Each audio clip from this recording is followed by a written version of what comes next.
I'm Rebecca. And I'm Hunter. This is the Family Showdown!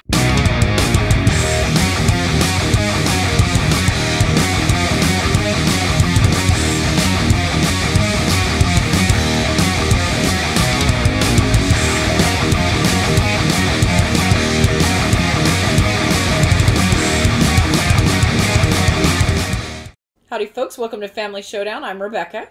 And I am Hunter. And today we're going to look at my top 100 games of all time, numbers 60 through 51. So we're at the top of the bottom half of the list. Dun dun dun! Which means we're almost halfway done! We are almost halfway done, which is frightening. And amazing. Absolutely amazing. Which means the games are getting better and better. Hopefully. Oh my goodness. And this is my fellow troll, in case you hadn't noticed. So, that's what I get paid to do. That's true. So, without further ado, let's start with my number 60. Okay? Alright, let's see it. My number 60 is sadly out of print. And it needs to come back. It's this beautiful little game called Agricola, All Creatures, Big and Small. And we also have the little expansions included in that, which is like more buildings big and small and even more buildings big and small with it. And they all fit pretty nicely into this little box. It's a nice, perfect size for traveling. Great go-to two-player game. It takes all of the fun things that are in Agricola out and makes a simple two-player game out of it. I think it's got all the best elements of Agricola inside it. And it's got... well, let me show you. You have all these wonderful little wooden pieces. You've got the little sheep and cows and everything. Meeples. And Anna Meeples. That's adorable. I like that. I like that. The buildings, especially with the expansion, they add more things to kind of just vary up the game. It's a really pretty quick two-player. I want to say... It's about 45 minutes. Was it 45? I was going to say, I know it's under an hour. I think even our first play of it was under an hour. And so it really works well. It was my number 42 last year. And I think, honestly, the only reason it's dropped is just because of the massive amount of games that we've played. It's still holding pretty strongly, to be honest, because it's a super fun game. And I like this as one of our go-to two players. Yeah, like you said, in our opinion, it takes the best of Agricola and makes it into a quick two-player game.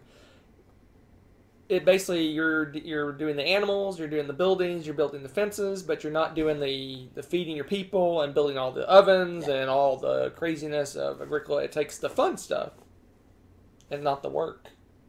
I guess, I don't know. But it's what's incredible about this, though, is it's insanely tight, because you really only get two moves. It's worker placement. You only get to place two people, and then the round's over. And it is amazing. The things you want to accomplish is like, the list is this long, but your ability to do them is like this long. So you have to really prioritize. And then if your opponent takes your plan, you need to have a backup plan. I mean, it's just, it's so much game in such a short period of time. And I think that's why I like it. It's a super dense game in that regard.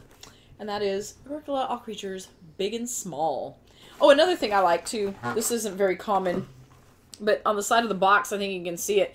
They have some of the endgame scoring for the animals, so it's great to have this box on the table, because as you're building your critters throughout the game, you're like, okay, now I'm going to lose victory points if I don't at least build 3 of this animal. Right. But you can kind of tally through and keep track of your points as you're going, too, and I really liked that. I thought that was a nice little addition to the box. So, nice little random fun fact. Yeah, we agree pretty closely on this. This is my 56. Nice, nice. So yeah, you can I like it better than you. Interesting. It is. It's a really dense, what do you call it? Thinky game, as you say. I think it's fun. It's not like super complicated to learn or anything, but there's just so many choices, and it's such a tight game that you really want to spend some good thoughts on your planning out your rounds. So super fun. That's my number 60. And then my number 59 was my 87. 87. It's jumped up. And I think the reason is... Wow. Okay. I'll show you what the game is first. And I think you could probably guess why. It's Takenoko. This is an adorable little game where you're doing tile placement as you play. So you're building the board as you play, and you have a little gardener, and you have a little panda, and the gardener goes around and grows bamboo, and the panda runs around and eats bamboo, and you get victory points based off of completing these cards that either make a pattern on the type of land that you're producing or the amount of bamboo that's growing or what kind of bamboo the panda eats. And it's absolutely adorable game. So if you had to guess, why would you guess that this went? 2 reasons. Okay. You want reason 1 or reason 2 first? Well, 1. All right, reason 1, there's an expansion. Okay. Reason 2, the kids are playing it now. Yes. And the expansion is probably not what would sell it for me, because the chibis, I'm like, okay. Although it does add a cute little female panda that runs around. So you have a third little player that runs around.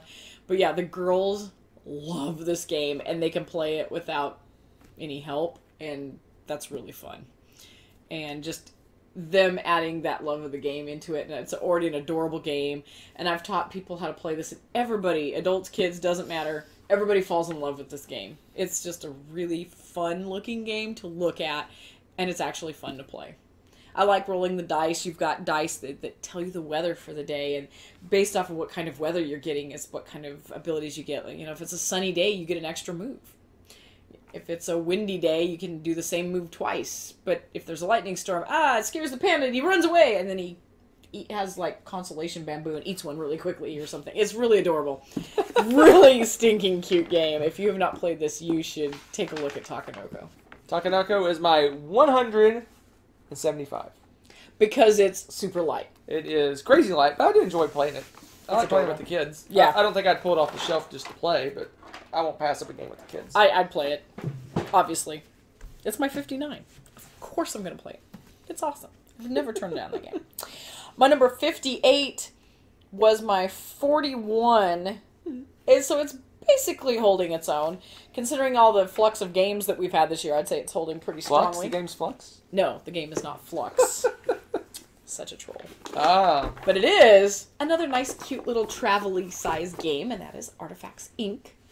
This game, it looks small until you put it on the table, and then it kind of sprawls. It's all cards, but it seems like it takes up quite a bit of table space. Wouldn't you agree? Yes. It has a big footprint. Yes.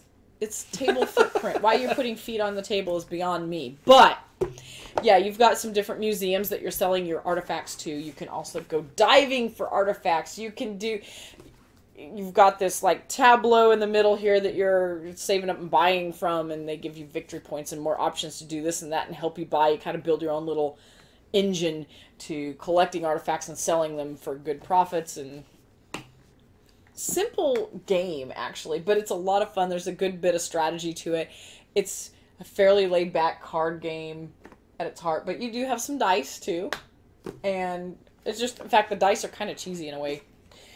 They're just little brown, boring dice. They're not very exciting looking, so you could probably trick those up, but they're dirt. They look like dirt. They're boring. But the game, and again, there's just colored cubes. There's nothing, like, super stylish about the game, really. The art's okay. The card, I was going to say, the art on the cards is pretty cute. And I like the fact that they have, you know, parchment and T-Rex skull on them and stuff like that. But it's just I really like the variety in the game. It's a viable thing to completely ignore the diving, but if you let a player run away with those bonuses from the diving, they could take the game from you pretty easily, because the points, the more you dive, the more difficult it is to get things, but they're worth so much more points. So many more points after that. So it's one of those things you kind of want to watch and see who's going after that. This is a really fun 2-player game. It's really fun 4-player. Player count doesn't seem to matter with how much you enjoy the game, which I think its versatility is one of the reasons I like it so much, and it's still at my 58. Is there any bit of nostalgia that puts it on your list? Maybe initially, I would think. So to explain what I mean, this is like one of the first games we played with Sam and Sam Z, and like Z. ever. Yeah, that's true. At first, that probably was part of it, because I do have a lot of good memories playing it, obviously, because that was a lot of fun. We had a blast with it and talking smack while we were playing. But it holds its own now, too, just because it's such a great little game. I really like the strategy involved with this. The dice, it's not something where the dice have a chance to really hose me up. Honestly, I've never really had. Well, you can use the low numbers for some things. You use the high numbers for other things. You've got so many good choices that you're just like, oh, I rolled low this time. Okay, I'll do this instead. It didn't seem to throw me off enough unless you just never roll something. I think that could maybe come into a problem, but after a while, as you upgrade cards and stuff, you can find ways to around that. So I didn't think that was that big of a deal. Yep. But yeah, it's a super fun game. Still one of those that if someone asked to play it, I'd be all over it.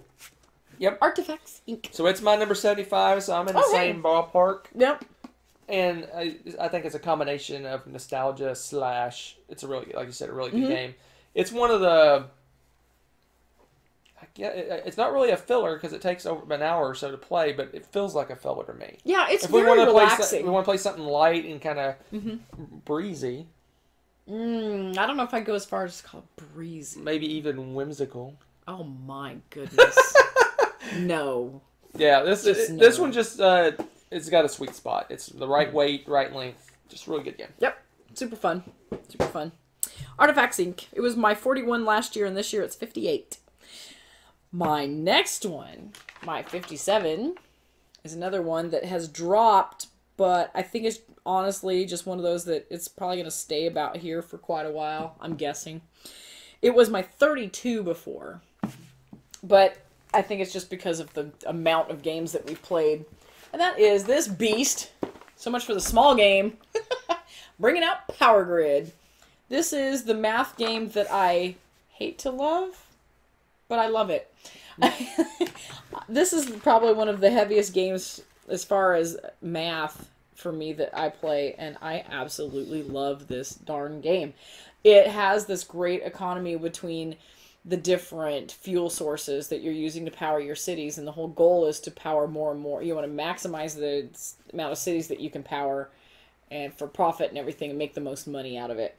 And I love the way it works. You've got the free ones that's like the wind energy, but then you've got oil and nuclear power and coal, and you have all of these, and you need to have your math brain turned on to do this, because the way the turn rounds go is you need to do some trading and stuff and buy.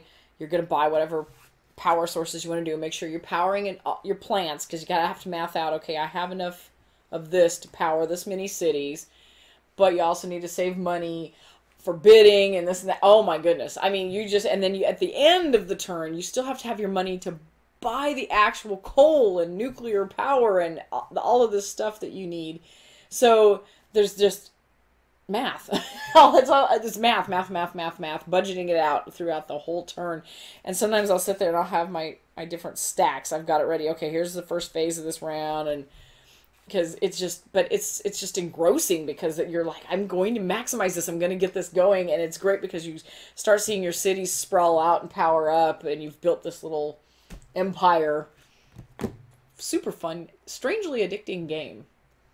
And that is Power Grid. Yeah, I like this one. We don't play it as often as we probably should, but I do enjoy that. And what weirds me out is you like it better than I do. You've always liked this game more than I have, and it's funny because this is like, it's almost right up my alley of the kind of games I like. You love economy games. I think the reason it's I don't like it as much is I like games with a little hidden information or some okay, I can see that. a little. This one, almost everything's right out in front of you. Yeah. You know what's going to be bid on for the most part. I mean, obviously you're going to draw new cards.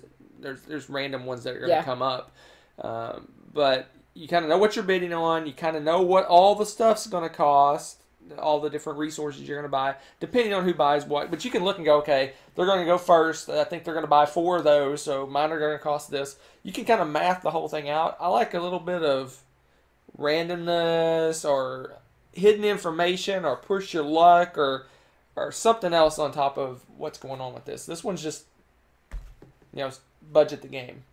Basically, kind of. I mean, you're just budgeting. But I hate budgeting, but this is fun.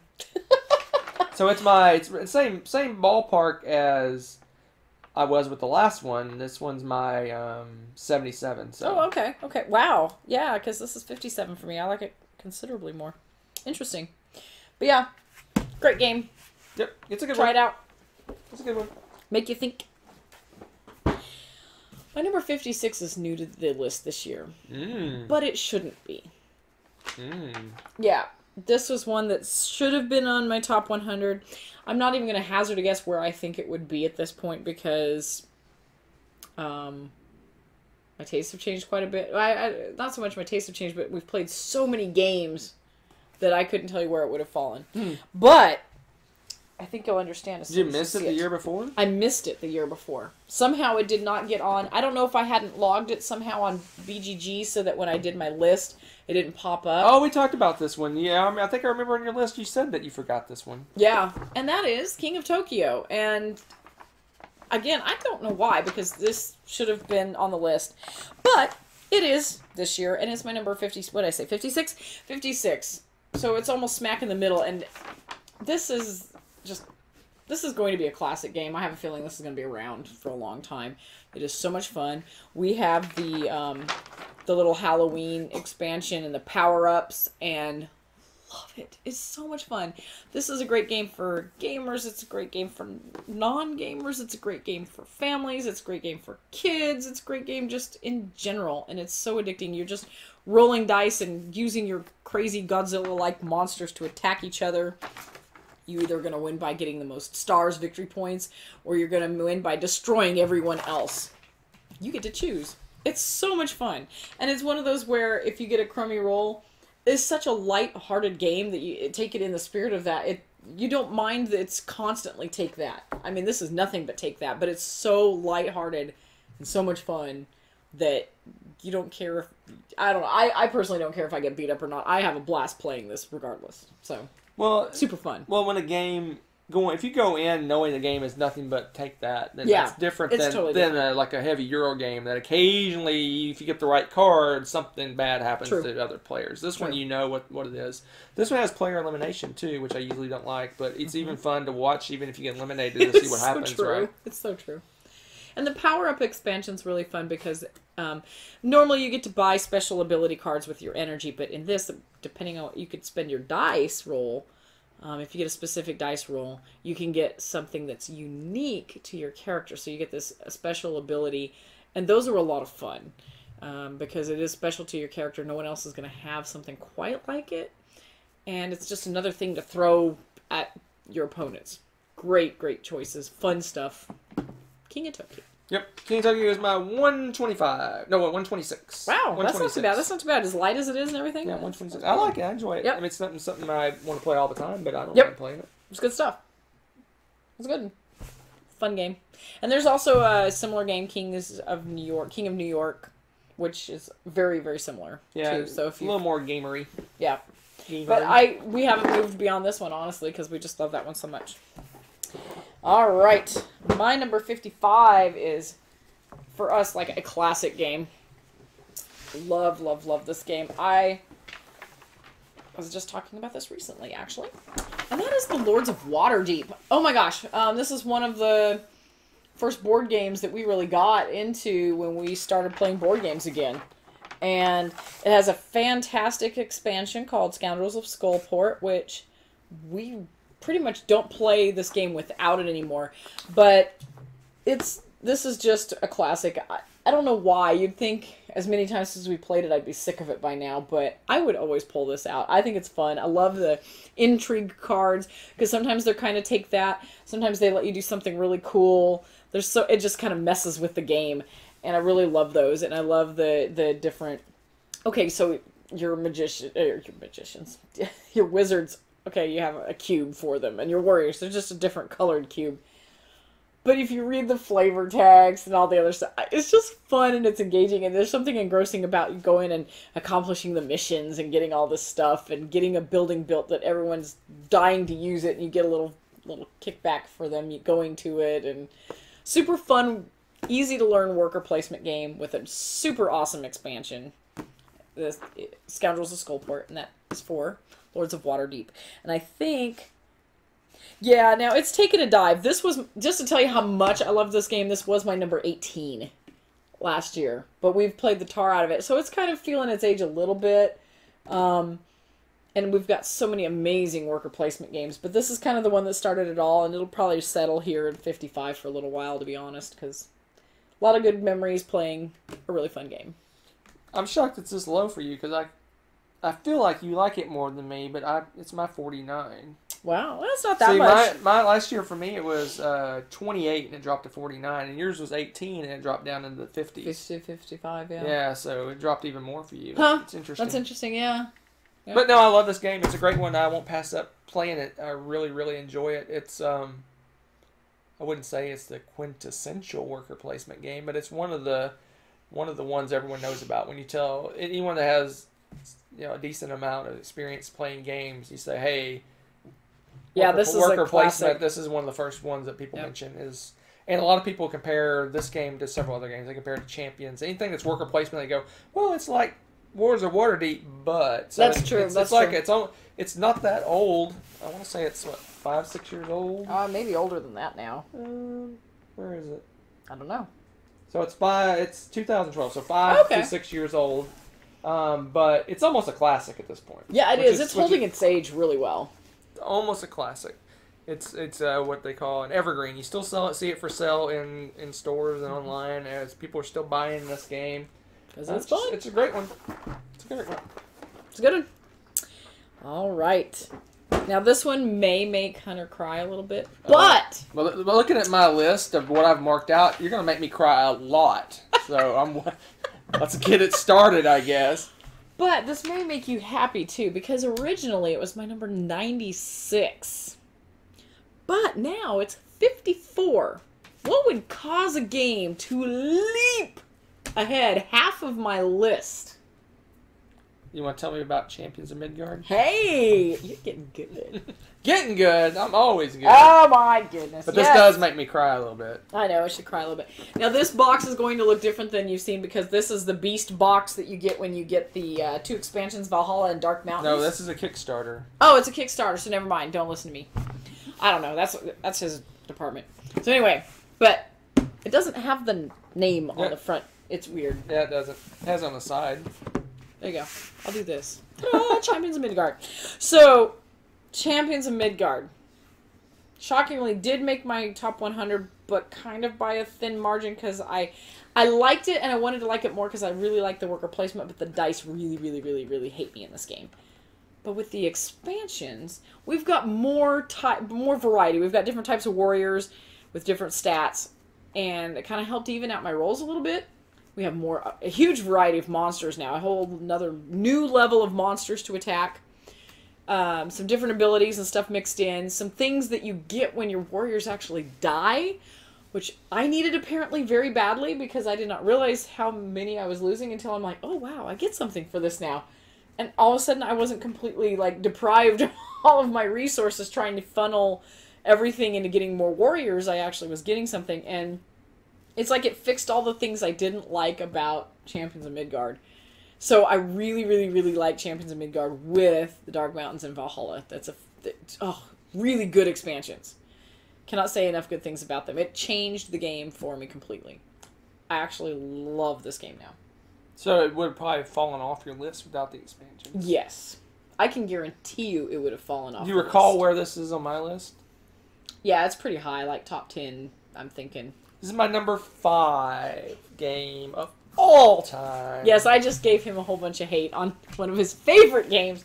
But no, part of the reason it's your 5, though, too, wouldn't you say, is because of the new expansions? Yes and no. Really? So this was my number 5 game. It was my number 5 game the year before. Ooh. It would have probably fallen out of my top 10 without the expansions. But the expansions. But it held it solidly at number 5 2 years in a row. Yeah. Really, really good game. It's really fun. And if you like the Viking theme, it's great in this one. You're fighting all sorts of Norse critters. Mythology critters. Mythological critters, yes. I'm sure that, I hope you all know that there aren't trolls. There's trolls, one right here. Oh my gosh. My number 5 game of all time, Champions of Midgard. Settle it. With the expansions. I don't even have to sell it. He does it for me. Right. Yep, so there you go. So my number 53 now has dropped a little bit. It was number 44 last year, but now it is 53, so it's pretty stable. Pretty stable. And it might change a little bit more if we play it a little bit more. We haven't played it as much recently, and that is another nice little pint-sized game called Seven Wonders Duel. Like Artifacts Inc., this one also has a rather large footprint, as they say. Once you pull this out, you're going to take your cards and build a pyramid. This is a 2-player game, and it takes a lot of the elements of Seven Wonders, but I feel like it feels like a little different game. You're not instead of taking resources you have and trading with them so much, you're trying to make this balance between what you're building up and keeping your army balanced, and there's science. You got to really pay attention to all of the elements in this because you can potentially run away and win the game with one of those elements. So it's a very tight game compared to Seven Wonders, I feel. But I really like the way that you purchase a card and then it opens up the 2 cards whose corners you just uncovered. So you're going to flip those and you've got more variety. So sometimes you're going to think, oh, do I want to buy this card and open up something that's potentially better for you? Or do I want to wait and try to do something different? It's a lot of fun. It's pretty quick as well. Yeah, it says 30 minutes. I would say 30, 45. Yeah, I don't think 30. I guess if you are used to setting it up, you could probably throw it down pretty quickly, though. Yeah. So, really fun. If you like Seven Wonders and you don't get to play with very many people, you should try Seven Wonders Duel. Yeah, it's my 100 and what was it again? 148. So, yeah, I like it. It's okay. I prefer it over Seven Wonders. But it's light and just in my experience, I mean, we haven't played this a ton of times. We probably only played it maybe, 5, 6 times or something like that, maybe. Yeah. In my experience, it seems like the military and the science almost never happens. I don't think we've ever won through science or military. Because we both really keep an eye on each other, too, though. I mean, I think there was a couple times if we got lucky on the card flips, somebody would have won with science. I've almost won. I think I've won militarily before, too. I don't think so. Yeah? I don't think so. I'm going to go look at my records now. But no, I like it. It's a great game. It's crazy mega popular with the masses. It's really good. It's just it just has some things going against it for me in particular. It's too light. It doesn't seem to be as diverse as a lot of other games. There's other 2-player games I prefer over this one, et cetera, et cetera. But it's an awesome game. I know that it's an amazing game. It's just not an amazing game for me. Gotcha. But it's a goodie. And it's my 53. What was it the year before? Oh, before it was 44. So about the same. About the same. Roughly. All right, we are down to my 52, and it is a new to the list. And it should be new. Because it's new. Fancy that. It's not new, or... But it's not a new game. It's actually an old game. Compatibility. I actually thought this would be higher on your list, but... You know what? We get a few more plays in, and I bet this puppy could go up. I could totally see it, because the game itself is not the most amazing. You're not going to be like, wow, who designed this game? You know, this is not one of those where you're like, Game Designer of the Year awards popping everywhere. No. What this one is, this is a memory maker game. It's fantastic. It's a couples game. But, of course, we've played it with you guys on the internet, so you know this is a great group game. And... you're taking cards, and you've got. I was just seeing if I put the ones I made up in here. Oh, okay, yeah. We've played with it some. That's a noisy box. So you get a whole bunch of 30+ cards, and they've got random pictures and words and symbols on them. And then you've also got another deck where you flip up, and it might have a theme like love or school or just something random. And you're gonna take your cards with all these pictures and symbols and stuff on them and think about which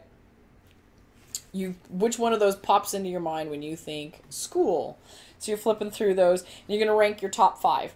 Well, he's going to do the same and everyone else is going to do the same. And then you're going to score points based off of your teammate or partner, how close you guys are. If you have it in the same, top 5, then you get points. And you get more points if you have it in the same ranking. Like if you both put it second place.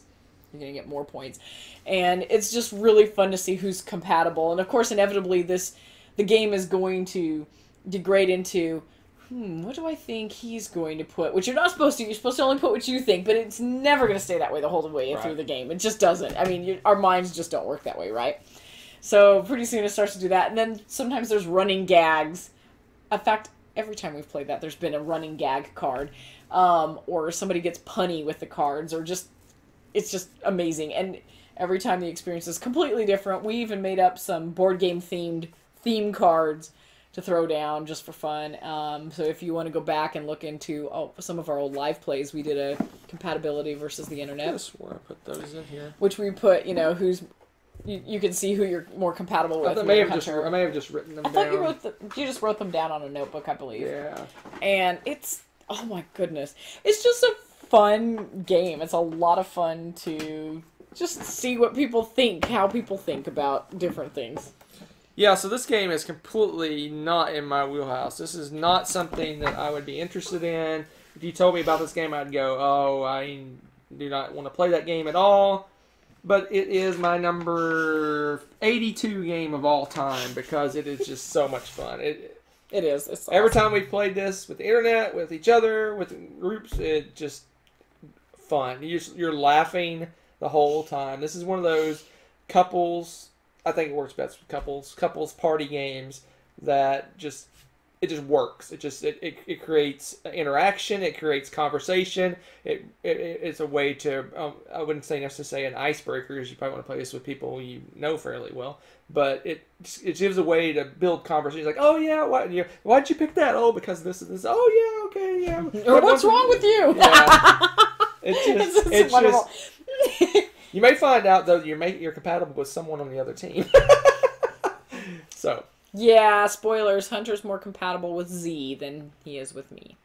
Just saying. I'm never gonna let you live that down. That was really funny. It was pretty funny. So, anyways, yes, that is my 52 compatibility, and I'm fairly confident that that's going to remain on my list for quite a while. It's a really, really fun game.